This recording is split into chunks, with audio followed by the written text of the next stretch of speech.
Este fue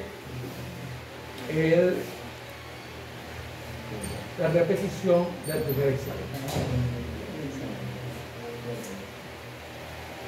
En realidad, los resultados en general fueron una mejora de la nota de la primera vez que lo presentaron. Debió haber sido una mejora más sustancial.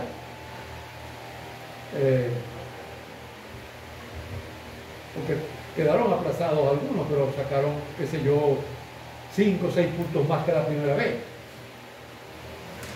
Vamos a recordar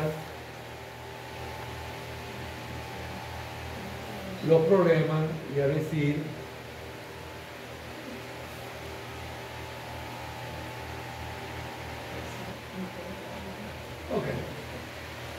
el primer problema: dos fluidos diferentes, 1 y 2, están entre dos placas paralelas, como ustedes pueden ver.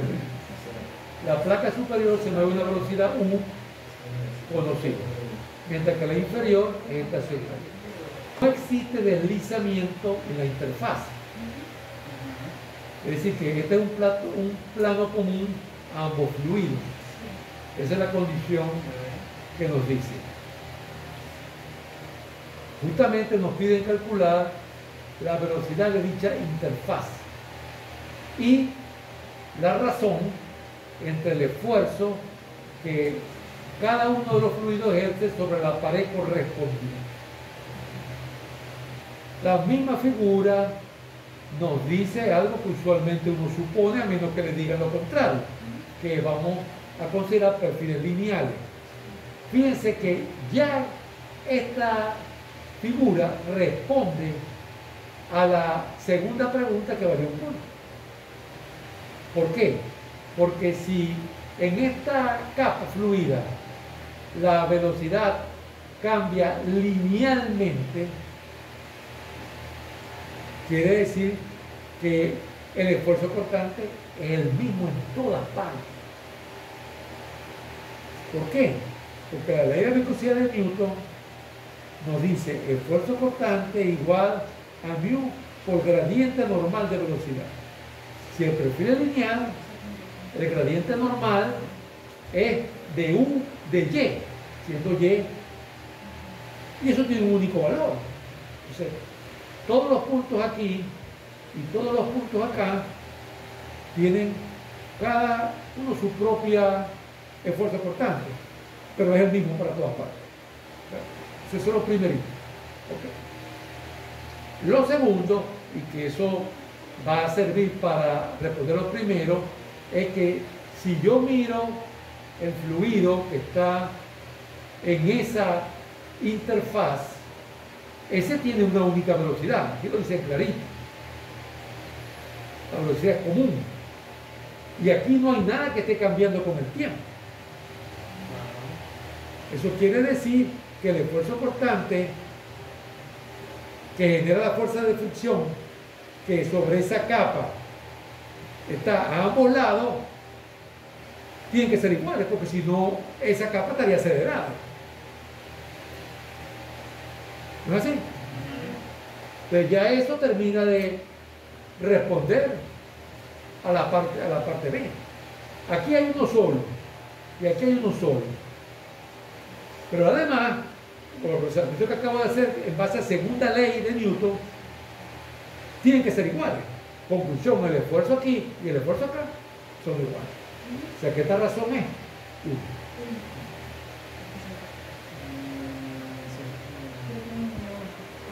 1. Ahora, la velocidad de la interfaz. ¿Puedo yo escribir una expresión para el valor del esfuerzo cortante en esta capa? Claro que puedo. ¿Por qué? Tengo viscosidad, tengo velocidad arriba y velocidad abajo, que es incógnita, y lo divido por esta anchura. ¿Puedo hacer lo mismo aquí abajo? Sí, señor. Pero y estos dos esfuerzos acabo de razonar que son iguales. ¿Okay? Esa es la manera.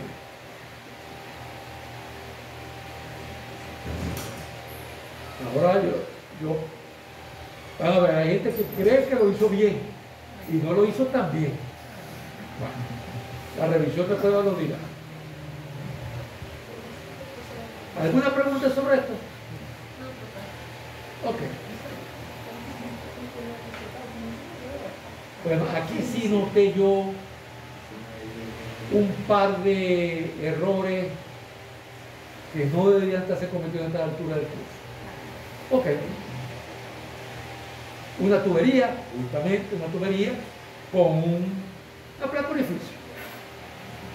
Recuerden, acabamos de ver que ese va a ser un instrumento que vamos a ver aquí en clase y vamos a ensayar en el laboratorio. Aquí lo tenemos en un examen. La clave es medir la diferencia de presión entre estos dos puntos que aquí se ven con dificultad, que son A y B. Son dos puntos que están sobre la línea central y coincidentes con toma de presión antes de la placa y toma de presión después de la placa. Pero en la parte superior yo lo que tengo son piezómetros, donde el líquido que fluye por la tubería alcanza una cierta altura en cada uno de los dos piezómetros. Ahí está. Mientras que en la parte inferior de la tubería vuelve a tener toma de presión, pero esta vez conectada mediante un manómetro diferencial en uno, que tiene un líquido manométrico, cuya densidad se supone dada, vamos a decirlo así. Los meniscos tienen un desnivel, tanto en los piezómetros como en el manómetro diferencial. Nos dicen que hallemos el cociente entre estos dos desniveles, pero solamente como función de la relación entre la densidad del fluido manométrico y del fluido de trabajo. Nos informan que en la toma de presión, donde estamos en la toma de presión, las líneas de corriente se pueden suponer rectas y paralelas. Es decir, que la presencia de la placa orificio en este punto A todavía no se siente, porque la placa orificio va a obligar a que la línea de corriente se curve buscando el orificio. Y aquí en B ya la corriente ha llenado la tubería nuevamente y no debe haber ningún efecto de una zona que hay aquí, que es una zona de recirculación. Bueno, al fin y al cabo eso no hay que razonarlo, ¿no? Porque nosotros tomamos lo que dice el enunciado. Bueno, ¿cuál es la mejor manera de hacer esto? Arranco aquí, hago este recorrido.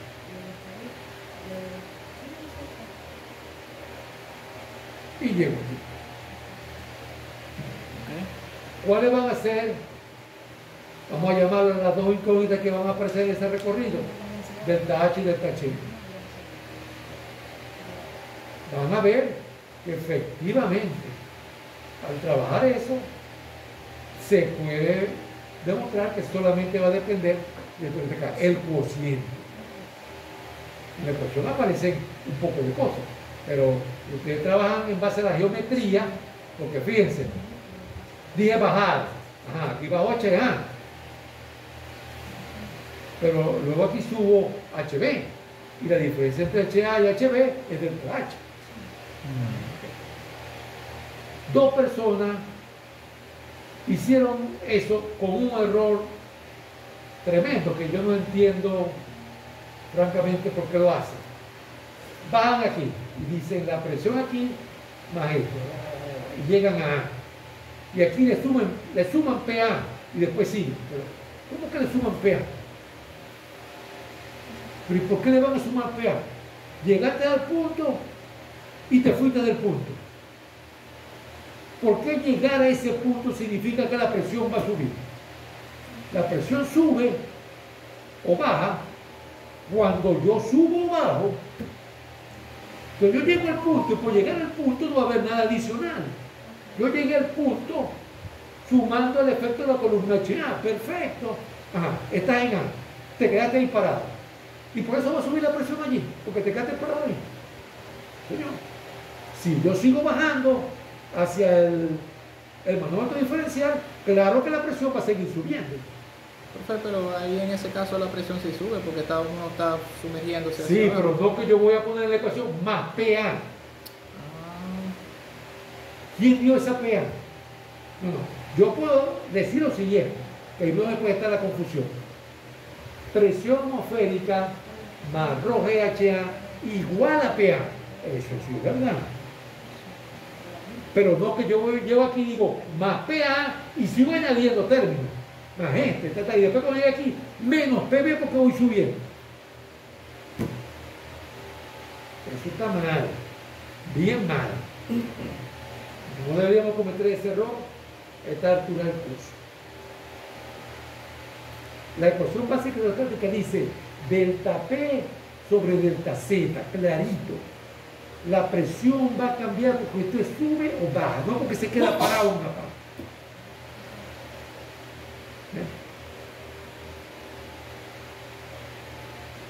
No recuerdo si fueron 2 o 3, por lo menos fueron 2. Hubo una persona que lo hizo peor. Ojo, no, yo no digo eso para que vayan a echarle broma si es que averiguan quién fue el que lo hizo, sino para que no cometa ese error. A lo mejor se dio cuenta que con ese PA y ese PB no iba por ninguna parte. Entonces, ¿qué dijo? A y B están al mismo nivel. Son iguales la presión, PA y PB. Pero un momentito, esto no es para medir la diferencia de presión que tal. Y entonces, ¿por qué van a ser iguales? No tienen por qué ser iguales. Porque están en fluido distinto. Porque hay fricción. Si yo voy de aquí hasta aquí, hay fricción. Y está el orificio. El orificio no le va a hacer nada a la corriente. ¿Ven? Entonces, él se arregló eso y le da medio bien, pero eso no está bien. Medio bien. Eso no está bien. Total que en este problema hubo gente que perdió puntos que no debió haberlo perdido. No debió haberlo perdido.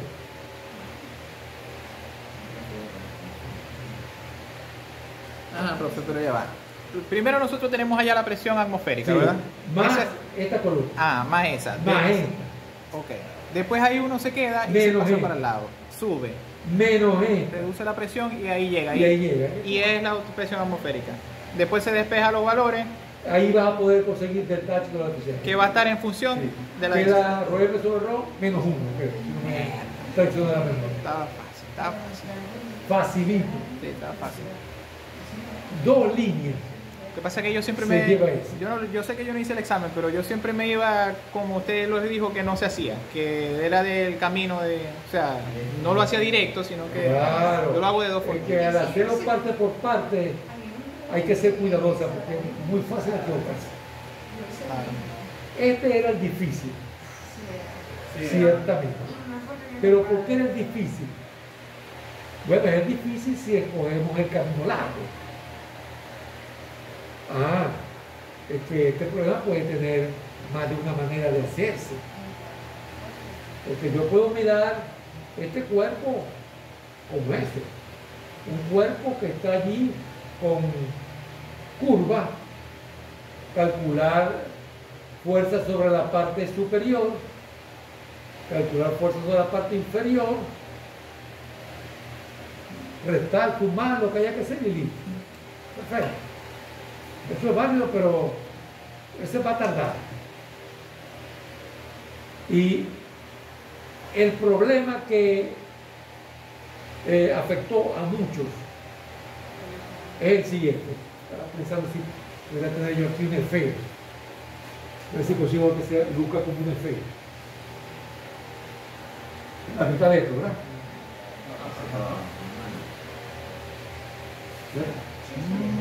Era una esfera. Sí, un hemisferio Hemisferio, ¿dónde está? No, ese es de hemisferio. Hemisferio es la mitad. La mitad.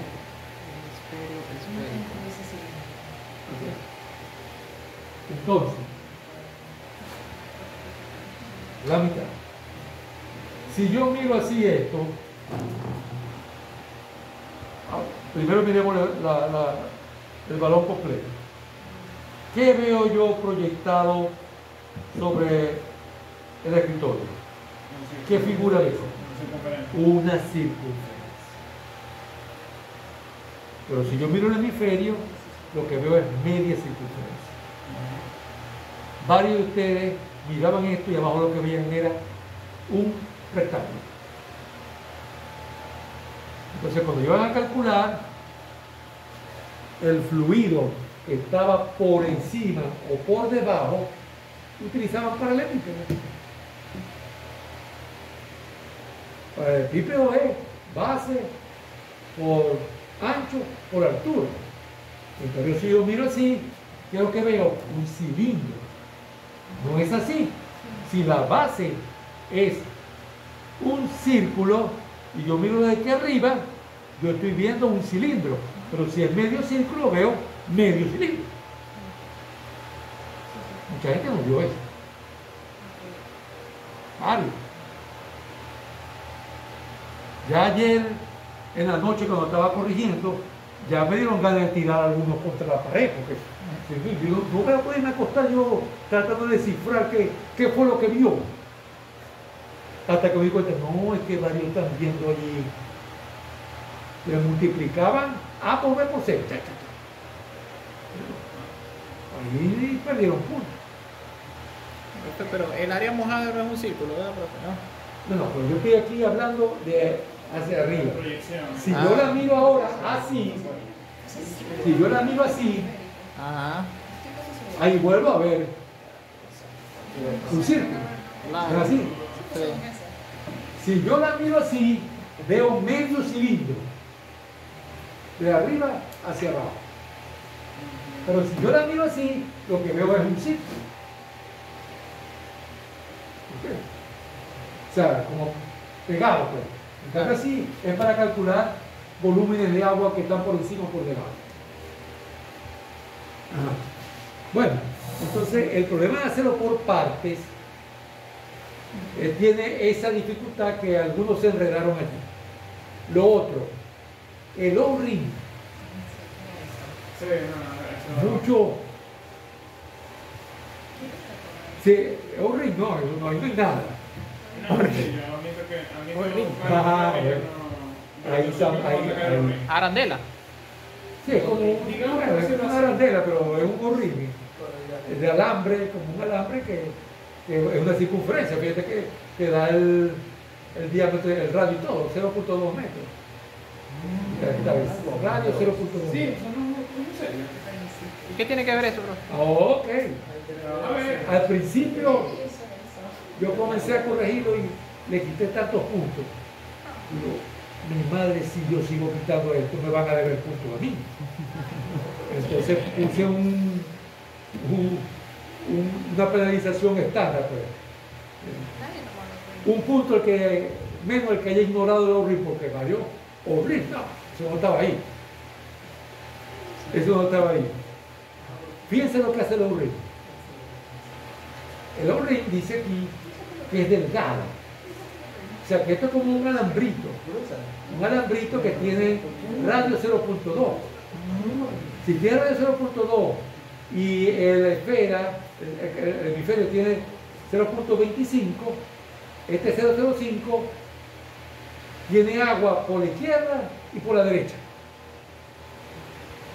¿No es verdad?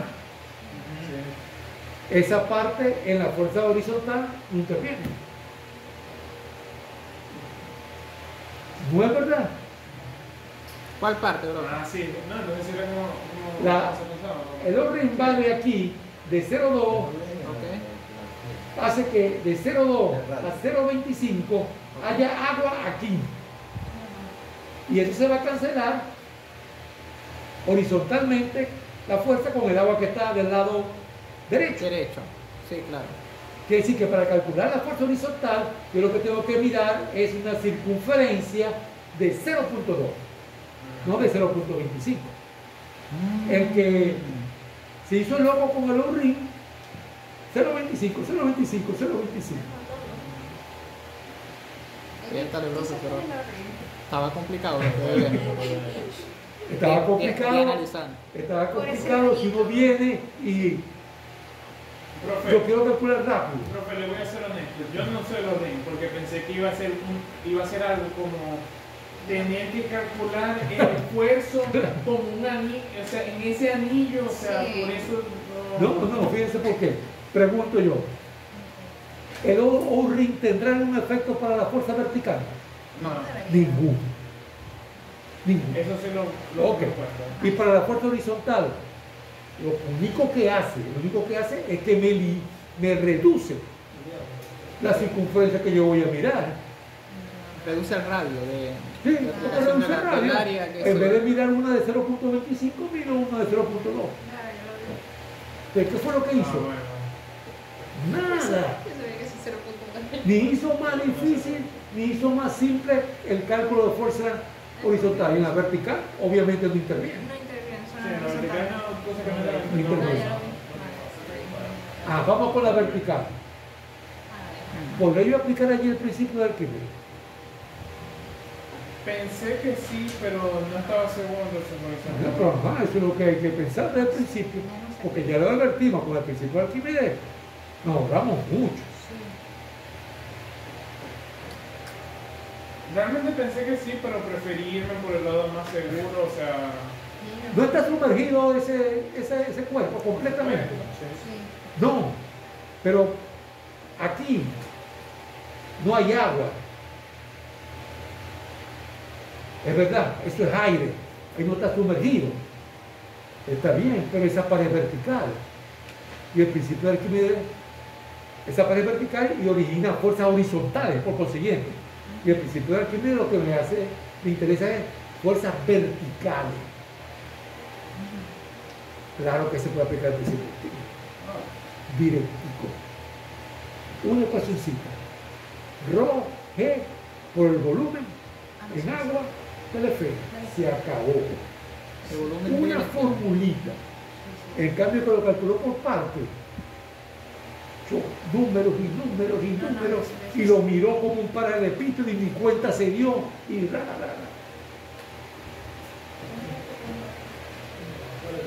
Ok. Miremos acá. Oiga la pregunta. Determina la magnitud de la fuerza hidrostática neta sobre el tapón. Calculo por Arquímedes la vertical. Calculo horizontal. Trabajando con 0.2. Le elevo el cuadrado, lo sumo y le saco la raíz cuadrada. Eso es lo que me pide, ¿verdad? La magnitud. Presten atención. Y la línea de acción de su componente horizontal, que calcularon varios. Cuando digo varios son casi todos, porque apenas presentaron 5, ¿verdad?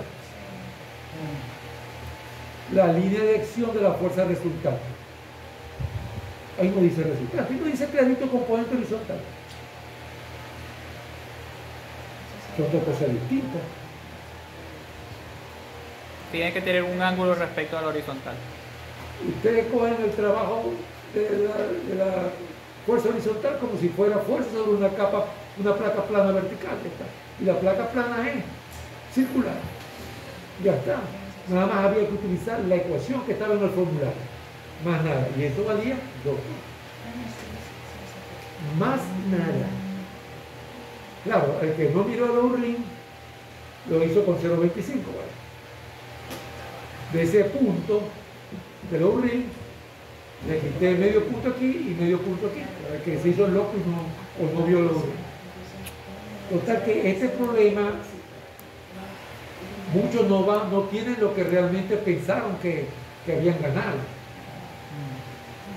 Por esas dos cosas, ignorar el O-ring y equivocarse calculando la fuerza por parte y no haber pensado que esto estaba sumergido.